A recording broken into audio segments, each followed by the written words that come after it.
Sejam todos bem-vindos ao canal. Eu me chamo Ângelo Pinheiro, do canal Falando de Espiritualidade no YouTube, da página Falando de Espiritualidade no Facebook e agora também no Instagram. Hoje eu vou conversar com vocês sobre assentamento de orixá.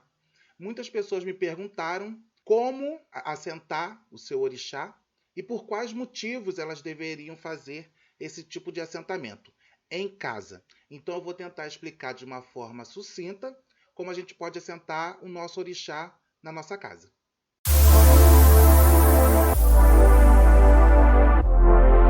Meus irmãos e minhas irmãs, assim como eu conversei com vocês sobre como assentar o Exu e por que assentar o Exu, eu preciso também falar sobre por que assentar um orixá. Qual é a necessidade que você vai ter para fazer esse tipo de assentamento?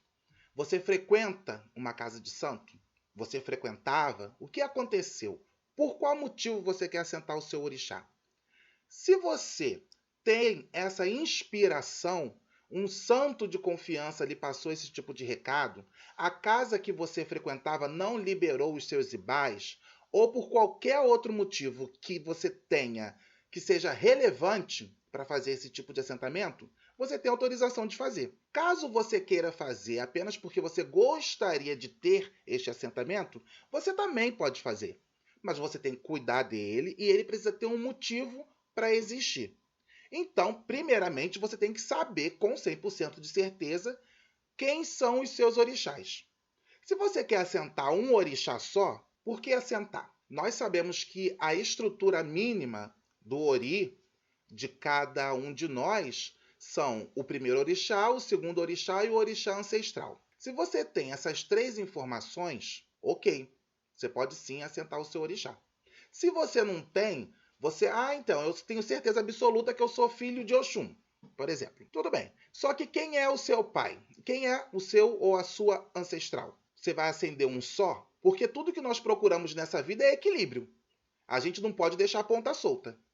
Então, se nós temos três, no mínimo, nós temos que cuidar dos três. Pelo menos é dessa forma que eu entendo que seja a forma mais fácil para a gente conseguir o equilíbrio que a gente tanto almeja na nossa vida, seja ela em qual campo for. Então, partindo do pressuposto que você sabe quem são esses três, que você deseja ter um ambiente para que você possa cultuar, para que você possa cuidar desses seus orixás dentro de casa, aí nós vamos então iniciar esses tipos de rituais para que você tenha esse tipo de referência. Que os assentamentos nada mais são do que uma referência para que você possa cuidar, para que você possa zelar do seu santo, que a gente chama, né? Pode ser o seu orixá, o seu inquice, o seu vodum. Claro que você não vai fazer todos os preceitos, todos os rituais que são feitos dentro de uma casa de santo. Não é fazer o santo, né? A criação e a feitura dos ibás são partes da ritualística de uma iniciação. Eu não estou falando disso aqui. Eu estou falando de um ponto de referência, de um ponto de firmeza do seu orixá dentro da sua casa, caso você os conheça, caso você deseja e caso você queira cuidar dos seus santos em sua casa. Muitas pessoas não querem mais frequentar barracão porque existem vários problemas dentro de uma casa de santo, assim como em qualquer outro lugar. E desejam ter esse ambiente, como se fosse um altar, um congá, chame o nome que for. Então, dá para você fazer isso, não tem problema. Só que você só não pode ficar desequilibrado por esse motivo. Eu, na minha opinião, eu não assentaria só meu pai de cabeça, por exemplo, ou só a minha mãe de cabeça, por exemplo. Para mim não faz muito sentido. Então vamos lá. Partindo do pressuposto que você tem esses três nomes, que você tem 100% de certeza de quem eles são e do porquê você está querendo assentá-los, a primeira coisa que você precisa é de um otá. O que é um otá? É uma pedra. Geralmente, nós adquirimos os otás que nós utilizamos nas nossas ritualísticas em uma cachoeira. Então, o ritual já começa aqui, quando você vai pegar o otá do teu santo. Então, o que você vai fazer? Você vai chegar numa cachoeira, você vai pedir licença a todos os elementais que ali estão, isso tudo com o seu anjo de guarda aceso.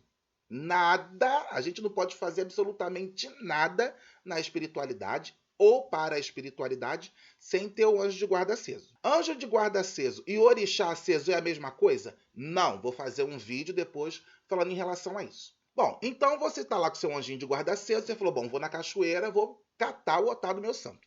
Na verdade, você vai catar os otais, né? Você vai pegar logo os 3. Ou os 2. Vamos partir do pressuposto que você não sabe qual é o seu ancestral, isso não lhe foi revelado, porque isso é uma informação mais fechadinha. Então, e às vezes as pessoas se equivocam, é complicado. Então, sabendo seu pai e a sua mãe, seu orixá, seu primeiro santo, seu segundo santo, seu orixá primordial, seu juntó, chame como quiser, você vai lá na cachoeira, você vai pegar as 2 ou as 3 pedras, os 2 ou os 3 otais. Então você vai pedir licença aos proprietários daquele local. Depois você vai diretamente pedir licença a Oxum e a Xangô, porque são territórios deles. E além da cachoeira ser território de Oxum primordialmente, é de Xangô e a pedra também é de Xangô, né? Então você vai precisar desses 2 elementos. E você vai entrar na cachoeira, fazendo suas orações, seus pedidos, e utilizando a sua intuição e a sua fé, você vai pegar as 2 ou as 3 pedras. E suposto, tu já pegou aquelas 2 pedras, eu vou partir de 2, tá? Porque muitas pessoas podem não querer fazer por causa da falta de conhecimento do ancestral. Você consegue fazer sim com pai e com mãe. Então, ok, você já separou essas 2 ou essas 3 pedras para você colocar nos seus assentamentos. Show! Aonde você vai colocar esses otais? Aí, eu, Ângelo, já que nós vamos fazer uma coisa bem simples para ficar em casa, sem muito fundamento, entre aspas, você vai optar por um recipiente de sua preferência. Eu recomendo que seja colocado na louça. Então, existem sopeiras pequenas, médias, grandes, que a gente consegue comprar em lojas de artigos religiosos. Você pode utilizar a sopeira. Para os filhos de Omolu, Obaluaê, alguns de Inhansã, alguns de Ogum, eu recomendo que essa sopeira seja no barro. Existem sopeiras de barro. Ah, mas onde é que eu vou conseguir uma sopeira de barro? Eu não consegui na loja de artigo religioso. Você pode comprar uma panelinha de barro mesmo, que serve. É o recipiente. Nós que sacralizamos tudo que ali vai entrar, não o contrário, não é? Então você vai ter uma sopeira ou de barro ou de louça e você vai colocar, vai lavar tudo, logicamente, você vai lavar tudo que você for utilizar, você vai lavar com água e sabão de coco, porque o sabão de coco, ele neutraliza, ele equilibra e neutraliza. Então, tudo que eu for falando que vocês podem colocar ali, vocês já sabem que vai estar tudo lavado, limpinho, bonitinho. O otá, primordialmente, ele tem que ser lavado com ervas daquele santo. Então, se você está ali fazendo um assentamento de Inhansã, você vai lavar o seu otá com as ervas de Inhansã. Como que você vai lavar? Ensinei a vocês aqui na erva, lá no vídeo do banho das ervas. Você vai separar essas ervas que têm que ser colhidas de forma sacralizada, que tem que pedir licença. Eu vou deixar no link esse vídeo do banho de erva. Então você vai pegar essas ervas desta mesma forma. E você vai lavar o otá, vai lavar bem, vai deixar ele bem verde. Por quê? Por quê? Porque é a menga vegetal, é o sangue vegetal. E ali tem os fundamentos do seu santo. Vou fazer também um vídeo falando sobre as ervas de cada orixá. Muitas pessoas têm dúvidas?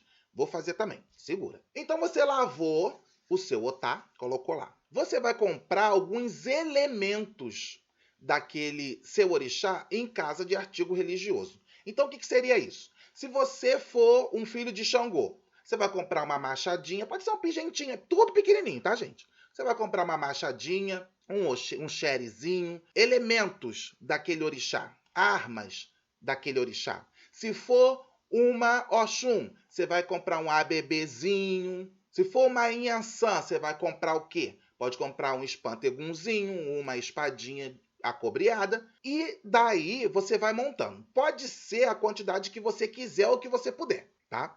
Você não precisa comprar vários elementos do orixá. Você pode colocar ali um elementinho só do orixá, pronto. Você pode colocar 3, você pode colocar 5, você pode colocar 7. Recomendo números ímpares. Isto posto, búzios. Não precisa ser búzios gigantesco e vai colocar lá. Tudo naquele potinho. Moeda antiga é importante você colocar também. Algumas sementes de orixá. Show! Aquela tua referência tá pronta, de forma genérica. Você vai comprar uma quartinha para o teu santo. Então, você vai comprar uma quartinha de louça. Se você assentou na louça, você vai comprar uma quartinha de louça. Se você assentou no barro, você vai comprar uma quartinha de barro. E ali sempre tem que ter água. Água limpa, água pura. De preferência a mineral ou a filtrada. Vela de 7 dias. Então, durante a semana, nós temos vários dias. Todos os dias da semana tem uma regência mais forte de um orixá. Então, na segunda-feira nós temos Omolu, na terça-feira nós temos Ogum, na quarta-feira Xangô e Inhaçã, na quinta-feira Oxóssi, Ossan e Oxumaré, sexta-feira Oxalá, sábado todas as Iabás. Neste dia do seu santo, você vai lavar as quartinhas do seu santo, vai colocar água, vai acender a sua vela. Pronto, é isso que você precisa fazer. Com o decorrer do tempo, o seu assentamento vai pegando poeira, você vai sentindo necessidade de se fortalecer, de se fortificar e de fortificar aquele portal. O que você vai fazer? Você vai lavar com erva. Qual erva? A erva do seu orixá. Pode ser as mesmas ervas que você utilizou para a construção do seu ibá, ou outras ervas, sendo essas do orixá. Eu recomendo sempre colocar Oxalá, independente do orixá que você carregue. Então, você vai lavar em Inhaçã, o assentamento da Inhaçã. Você vai pegar as ervas da Inhaçã e eu coloco as ervas de Oxalá também. Que é o quê? O boldo, tapete de Oxalá ou manjericão. De tempos em tempos você tem que fazer esse tipo de processo. Por quê? Porque é esse sangue vegetal que vai trazer a força novamente para os ancestrais, para aquele portal que nós construímos com o decorrer do tempo e com o cuidado daquele portal. Não vou ter tempo de cuidar toda semana. Vou ficar com preguiça. Não faz. Porque a energia, ela é cíclica. Então, se você não vai cuidar daquele portal, não tem por que você fazer. Você já vai tentar fazer, já se autodesculpando e já tirando a sua responsabilização de estar ali sempre cuidando, cultuando, cultivando, não faz. É como uma planta que você planta, se você não molhar, ela morre. É exatamente a mesma coisa. Então, vamos partir do pressuposto que você vai fazer do seu pai e da sua mãe. Vai ser exatamente o mesmo ritual com ervas diferentes. Algumas pessoas lavam, colocam junto, né? O Oxalá, que é de sempre, Oxalá, a erva do Xangô, por exemplo, se é Xangô e Inhaçã. A erva do Xangô, a erva da Inhaçã, quina tudo junto, lava.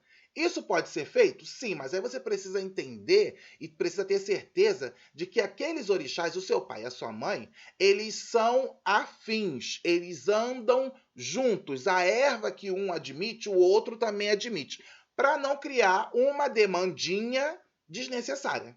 Se você não tem certeza disso, separa as ervas, que aí fica tudo ok. Você vai lavar o teu assentamento de Xangô com as ervas de Xangô, você vai lavar o seu assentamento da Inhaçã com as ervas da Inhaçã e pronto, acendeu a tua vela. Uma vela só para os dois é suficiente, até porque a vela está pela hora da morte, né, meus amores?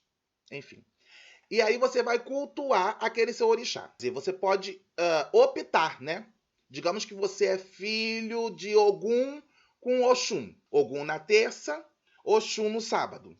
Você vai escolher o dia do primeiro orixá e você vai acender a sua vela. Caso você tenha esquecido, caso não tenha dado tempo, teve uma viagem, teve problemas, a vela apagou, você pode acender no dia seguinte ou acender no dia do seu orixá. Mesmo que a quartinha esteja cheia ao passar de uma semana, você vai colocar novamente a água, porque a água é renascimento, a água é renovação, é limpeza. Então essa água tem que ser trocada no mínimo uma vez por semana. Não vai, a quartinha está cheia, vou só acender a vela. Não. Você vai lavar a sua quartinha, você vai lavar o seu copo de vela, você vai colocar água na sua quartinha, você vai colocar um pouco d'água no seu copo de vela, vai acender a sua vela e pronto. E vai rezar. Importante dizer que não é porque você acendeu a vela hoje, terça-feira, porque você é de Ogum, você vai largar a vela lá Isso você só vai voltar no seu altar, no seu congá, no seu espacinho para cuidar do seu santo na outra terça-feira. Isso não faz o menor sentido. Você vai estar protegido? Mais protegido? Claro que você vai estar. Mas a vela, ela é um elemento que ela precisa ser também cuidada, não é? Então, você vai rezar lá um Pai Nosso, uma Ave Maria, uma vez por dia. Vai fazer seus pedidos, vai agradecer pelo dia que você teve. É tudo muito simples. Você só não pode largar como se fosse um móvel, um objeto inanimado, porque ali tem energia, tem vida, é orixá, é santo.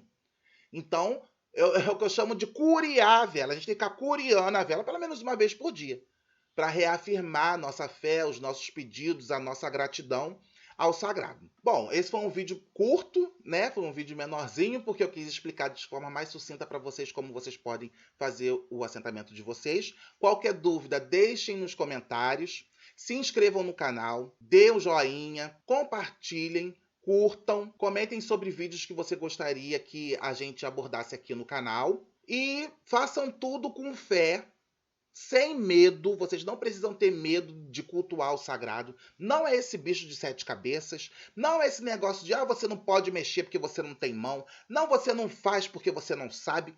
Gente, não existe isso. Tudo que a gente faz com fé e pro bem funciona. Então vamos tratar da nossa vida espiritual, nós vamos ao médico tratar da nossa saúde, nós tomamos nossos remédios e da mesma forma nós temos que tratar da nossa saúde espiritual e tomar nossos remédios espirituais também para que a gente possa manter o equilíbrio. Vamos seguir firme na luta que a vitória é certa. Axé!